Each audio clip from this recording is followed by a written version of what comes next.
31 உலக புகையிலை ஒழிப்பு தினம்.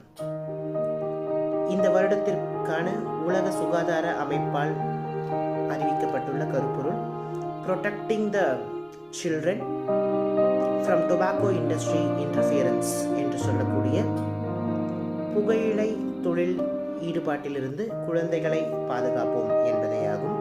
2022 கணக்கெடுப்பின்படி குறைந்தபட்சமாக உலகளவில் 37 மில்லியன் குழந்தைகள் 13 15 வயதுக்குட்பட்ட 37 மில்லியன் குழந்தைகள் ஏதோ ஒரு வகையில் புகையிலையை பயன்படுத்தி கொண்டிருக்கின்றார்கள் என்று ஒரு கணக்கெடுப்பு கூறுகிறது.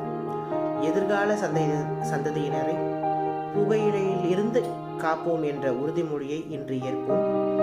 2024 உலக சுகாதார அமைப்பு அரசாங்கங்களுக்கும் புகையிலை தடுப்பு நிறுவனங்களுக்கும் ஒரு விடுப்பு விடுத்துள்ளது. இதை தடுப்பதற்கான அனைத்து முயற்சியும், குழந்தைகளை பாதுகாப்பதற்கான அனைத்து முயற்சியும் இந்த வருடத்தில் எடுப்போம் என்பதே ஆகும். அனைவரும் ஒன்றிணைவோம் குழந்தைகளை புகையிலிருந்து பாதுகாக்க. நன்றி.